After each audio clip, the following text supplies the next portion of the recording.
First ever factory outlet Mukunda jewellery KPHB Kothapet Khammam Somajiguda Hanmakonda. నమస్తే రమ్మగారు. నమస్తే జయ. రమ్మగారు, తెలివిగలవారు అనే వాటి గురించి మనం చాలా స్టోరీలు చెప్పుకున్నాం. తెలివిగల కోడళ్ళు, అల్లుళ్ళు, కూతుళ్ళు, అట్లా రకరకాల స్టోరీలు. అలాంటి స్టోరీ ఏదైనా ఉంటే చెప్పండి. ఒక రాజుగారు ఉండేవారు ఇదివరకు.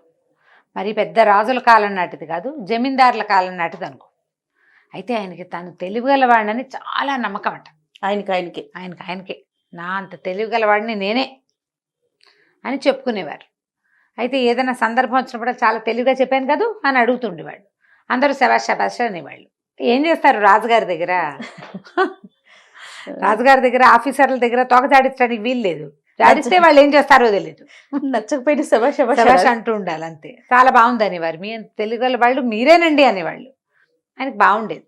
అయితే క్రమంగా ఏమనిపించేది ఆయనకి, వీళ్ళు బాగా తను మెచ్చుకోవట్లేదని భావించేవాడు.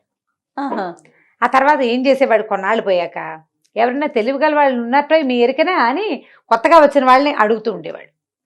వాళ్ళు వెంటనే మీరే అనాలి. మీ ఎంత తెలివి ఎవరికి ఉంటుందండి అంటే ఒక రకం. మా ఊళ్ళో ఉన్నాడు అంటే వాడు తెలివి ఏమిటో చూద్దామని. వాళ్ళ తెలివి ఏమిటో మనం తెలుసుకోవాలి కదా. సరే, ఇలా అయ్యేసరికల్లా ఈ చుట్టుపక్కల ఊళ్ళ నుంచి శిస్తులు వసూలు చేసుకొస్తారు. శిస్తులు వసూలు చేయడం అంటే అదే ఇప్పుడు మన ట్యాక్సులు. పాత రోజుల్లో ఏం చేసేవాళ్ళు, ఆ ఊళ్ళు కరణాలు, మున్సబులు ఉండేవాళ్ళు, ఠాణేదారులు, వీళ్ళు చాలా రకరకాలు ఉండేవాళ్ళే. పేర్లు కూడా భలే డిఫరెంట్గా ఉండేవి. వాళ్ళు ఏం చేస్తారు, ఆ ఊళ్ళో ఉన్న శిస్తులు వసూలు చేసి మూట కట్టి రాజస్థానాన్ని పట్టుకొచ్చి ఇస్తారు. జమీందారుల రోజుల్లో కూడా అలాగే ఉండేవి.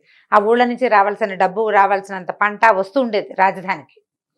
సరే, ఈ ఊళ్ళ నుంచి వచ్చిన వాళ్ళు ఉంటారుగా, వాళ్ళందరినీ మీ ఊళ్ళో తెలివైన వాడు ఎవడు అట్లా ఎంక్వైరీ చేస్తుంటే అన్ని ఊళ్ళల్లో ఒకడు పోచయ్యని ఒకడు వాడు సూపర్ తెలివిగల వాడని తెలుసుకున్నారు. వాడంత తెలివైన వాడు వాడేట. వాడు మామూలు తెలివి కాదట. వాడితే ఎంత వాడినైనా బోల్తా కొట్టించేస్తాడట.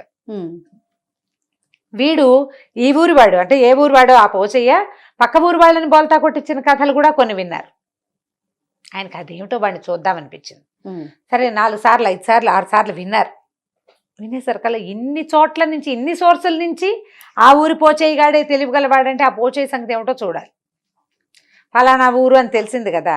ఈయన ఏం చేశాడు, గుర్రం వేసుకుని ఎవరిని పిలవకుండా ఆయన ఒక్కడనే కమాన్ వెళ్ళాడనమాట. ఒకడే కమాన్ వెళ్ళటమంటారు దాన్ని. అలా విహారంగా వెళ్ళటం వెతుక్కుంటూ వెళ్ళాడు. ఆ ఊరి మొగదల్లోనే ఏవో పొలాలు ఉన్నాయి. ఒకడు ఓ గోచి పైకి పెట్టుకుని నెత్తిగా ఒక కండువా చుట్టుకుని వంగి పొలంలో పనిచేస్తున్నాడు. ఈయన పోయి అక్కడ నుంచున్నాడు. ఏమో ఇది ఫలానా ఊరేనా అని అడిగాడు. అయ్య బాబాయ్ అవునండి అన్నాడు. అని నుంచున్న రైతు ఆ పని చేసుకుంటున్నవాడు. వాడు ఏదో వంగి కాలువ తీసుకుంటున్నాడు అనమాట.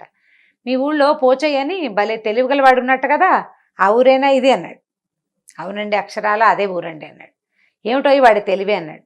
ఏదో అయ్య బాబు ఒక మాట తెలివేనండి. ఎక్కడ ఉంటాడు అన్నట్టు. అయ్య బాబు నేనేనండి అన్నాడు. వాడు అంతా బాబు బాబు అంటుంటే వీడు తెలివిగల వాడని ఎందుకు అనిపిస్తుంది రాజుగారికి? ఏమన్నాడు, ఏమిటో నువ్వేనా, ఏమిటి ఇలా సింపుల్గా ఉన్నావు నువ్వు అన్నాడు. ఏమిటోనండి, పుట్టినప్పటి నుంచి ఇలాగే ఉన్నాను బాబు నేను, దయచేయండి సెలవు ఇవ్వండి, మీరు ఏదంటే చెప్పంటే అది చెప్తానన్నాడు. అనేసరికి ఆయన అన్నాడు, ఏమిటి నీ దగ్గర చాలా తెలివితేటలు ఉన్నాయట, ఏమిటో చూపించు నేను చూస్తాను అని అడిగాడు. ఈ పోచయ్య అన్నాడు, అయ్యా మీరు వస్తారని తెలియలేదు బాబు, తెలుసుంటే ఉంచుకునేవాడినండి దగ్గర, తెలియలేదు నాకు. మా జిత్తుల జంత్రి అని ఉందండి మన దగ్గర. ఎన్ని రకాలో జిత్తులు ఉన్నాయి నా దగ్గర. తెలివితేటలు, తెలివి అంటే అసలు ఏ మాట మాట్లాడినా టర్న్ చేసి అవతల వాడికి తగిలేలా చేయటం, ఏ పని చేసినా తప్ప అవతల వాడిదే చేయటం, అన్నీ జిత్తులు కదా, నక్క జిత్తులు అంటారు వాటిని. ఈ జిత్తుల జంత్రి ఉందండి మన దగ్గర ఒకటి. మీరు వస్తారని తెలియక 2 రోజుల క్రితమే మా బామ్మర్దికి ఇచ్చి ఊరు పంపించానండి అన్నాడు. అనేసరికి ఈయనకి విసుకొచ్చింది. ఏమిటి ఇంత దూరం వచ్చానో, అదేమిటో చూడ్డానికి నీ తెలివి, నేను అది కాస్త ఎవరికైనా ఇచ్చేసావా నువ్వు? మరి ఓ పని చెయ్యి, నేను ఇక్కడే ఉంటా, నువ్వు పోయి మీ అత్తారింటికి వెళ్ళి పట్టురా దాన్ని అనేసరికల్లా ఇతను అన్నాడు పోచయ్య, బాబు దానికే ఉందండి, ఇట్టే తేవచ్చు, మా అత్తారి ఊరేమో దూరం, మరి వెళ్ళాలి కదండి. అంటే దాందేముంది, నేను గుర్రం వేసుకొచ్చా కదా, నేను గుర్రం దిగి ఇక్కడ నుంచుంటా చెట్టు కింద, నువ్వు గుర్రం వేసుకుని ఇక్కడ ఉన్నట్టు రా, గుర్రం వేసుకెళ్ళిపో అని చెప్పాడు. గుర్రం వేసుకెళ్ళాలి ఇప్పుడు.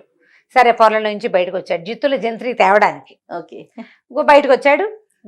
గుర్రం దగ్గరికి వెళ్ళాక ఏమన్నాడు, బాబు చూడండి నేను ఏదో అంగాస్త్రంతో ఉన్నాను, ఇంటి దగ్గర ఉంటే ఏదైనా అలంకారం చక్కగా తయారై వెళ్ళివ్వండి. అత్తారింటికి వెళ్తూ బోస్ చేతులు నేను ఏం బాగుందండి, అలా బాగోదండి, ఇంకోసారి ఎప్పుడైనా చూపిస్తాను అన్నాడు. ఆయన అన్నాడు మళ్ళీ ఎన్నిసార్లు వస్తానో అన్నాడు జమీందారు.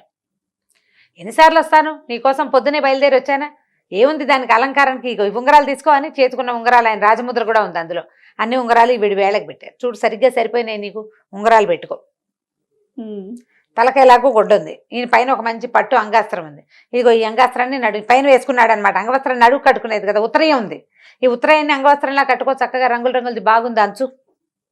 మీ అత్తారింటికి వెళ్ళి ఉన్నట్టుండి ఇక్కడ ఉన్నట్టుగా వచ్చేయాలి, జిత్తులు జంత్రి పుచ్చుకురావాలి నువ్వు, అదేమిటో దాని తెలివి నేను చూడాలన్నాడు. వీడికి నవ్వొచ్చింది. అలాగేనండి అని చక్కగా పంచ కట్టుకున్నాడు. ఆయన ఉత్తరయాన్ని వీడు పంచగా కట్టుకున్నాడు. ఆయన ఉంగరాలన్నీ అలంకరించాడు. 4-8 వేళ్లకి 8. అక్కడి నుంచి గుర్రం ఎక్కాడు, వెళ్ళిపోయాడు. ఈయన అక్కడ నుంచున్నాడు నుంచున్నాడు నుంచున్నాడు నుంచున్నాడు. ఎంతసేపు నుంచుంటారు, ఎవ్వరూ లేరు, గుర్రం లేదు, కాళ్ళు పీకటం మొదలుపెట్టాయి, ఆకలి వేయటం మొదలుపెట్టింది, రాదు, ఎవడు రాడు. ఈ లోపల అటు వెళ్ళే వాళ్ళు ఇటు వాళ్ళు, అయ్యి బాబా ఏంటండి ఇక్కడ నుంచున్నారంటే, వాడు జిత్తులు జంత్రి తెస్తానన్నాడు అని చెప్పాడు. చెప్పేసరికల్లా వచ్చిన వాళ్ళు అన్నారు, అయ్యా వాడే ఒక జిత్తుల జంత్రి అండి, మీరు మీకు ఏమర్థమైంది, వాడు మీకు ఏదో సున్నం రాసేసాడు, మీకు అర్థమైందో లేదో అని అన్నారు. అనేసరికి ఏంటి నేను ఎక్కడైనా పప్పులో కాలేసానా అని ఆయనకి డౌట్ వచ్చింది. కానీ ఎక్కడ పప్పులో కాలు పెట్టాను అనేది మాత్రం అర్థం కాలేదు, ఆయనకి అర్థం కాలేదు. సరే ఏమనుకున్నాడు, కాళ్ళు పీకుతూనే 3 అయిపోయింది, పొద్దునెప్పుడో తిన్న బ్రేక్ఫాస్ట్, ఎండలో నుంచున్నాడు, పొలం గట్ల మీద నీడ లేదు, ఏదో చెట్టు నీడ ఎంతసేపు ఉంటుంది, సూర్యుడు అటు ఇటు వెళ్ళేసరికి చెట్టు నీడ అవతలిపోతుంది. అవును. ఇక ఈయన కాళ్ళు కొట్టుకుంటూ చచ్చి చెడి ఆ ఊళ్ళో ఒక పక్కకి నడిచెళ్ళి అక్కడ ఒక గుర్రం తెప్పించుకుని మెల్లిగా ఇంటికి వెళ్ళిపోయాడు. ఇంటికి వెళ్ళిపోతే సాయంకాలానికి చీకటి పడే వేళకి ఈయన ఉంగరాలు వచ్చేసినాయి, గుర్రము వచ్చేసింది. గుర్రం పట్టుకొచ్చి ఇచ్చేశారు ఎవరో, గుర్రం పట్టుకొచ్చి ఉంగరాలు కూడా పట్టుకొచ్చి ఇదేనండి జిత్తులు జంత్రి అని రాశారు ఉత్తరం. ఒక మనిషి దగ్గర తెలివి ఎక్కడ ఉండాలి, ఒక వస్తువులో ఉంటుంది, ఆ వస్తువు ఇంకోటికి ఇస్తాడా, నువ్వు అది నమ్మేవంటే అప్పుడే పప్పులో కాలేస్తాడు. అంతే కదా, అతను తెలివితేటలు కాదు, నీ తెలివి తక్కువ అంతే. ఇక ఆ తర్వాత ఈ రాజుగారు నేను తెలివైన వాడిని అనడం మానేశాడు. అయితే ఏం చేశాడంటే ఆయన ఈ తెలివి కలిగిన ఆ పోచయ్యని పిలిపించి, మళ్ళీ నువ్వు చాలా తెలివైన వాడివి, అయినా కూడా నువ్వు తెలివిలో మోసం చేసే గుణం లేదు నీకు. ఇప్పుడు రాజుగారి ఉంగరాలు గుర్రము గనక నువ్వు వాడుకోదలుచుంటే, ఆయన ఆలోచించుకున్నాడు 2-3 రోజులు. గుర్రం అమ్మేసి ఉంగరాలు కరిగించుకుని తినేస్తే చేసేదేం లేదు. అందులో రాజముద్ర కూడా ఒకటి ఉంది, ఎంత ఎంత పాడైనా చేయొచ్చు దాంతో, అంటే ఎన్ని రకాల పనులైనా చేసేసేయచ్చు కదా, అడ్వాంటేజ్ తీసుకోవచ్చు. అయినా కూడా నువ్వు నీ తెలివి చూపించాలనుకున్నావు కానీ తప్పులు చేయలేదు కాబట్టి నువ్వు మా దగ్గర ఒక అధికారిగా ఉండు కానీ, ఆ చదువు రాని తెలివైన వాడైన ఈ పోచయ్యకి సంతకం పెట్టడం మాత్రం నేర్పించి తమ దగ్గరే ఉంచుకున్నారు. ఇంత తెలివైన వాడు బయట ఉంటే కొన్నాళ్లకైనా మోసానికి దిగుతాడేమో. రాజుకి సున్నం పెట్టేశాడు కదా, గుర్రాన్ని పట్టుకెళ్ళిపోయాడు, ఉంగరాలు పట్టుకెళ్ళిపోయాడు, ఉంగరాలు ఓ చోట గుర్రం ఓ చోట అప్పచెప్పాడు. అందుకని వాడిని ఒక అధికారం చేసుకుని తన దగ్గరే ఉంచుకున్నారు. నీలాంటి తెలివి గల వాడు ఎవడైనా ఒకడు దొరికితే వాడిని పట్టుకురా, మన దగ్గరే పెట్టుకుందాం, వాళ్ళని బయటకు తిరగనివ్వకూడదు అని భావించాడనమాట రాజుగారు. కథ కంచికి మనం ఇంటికి. బాగుంది తెలివితేటలు, సూపర్, సింపుల్ అండ్ ఈజీ.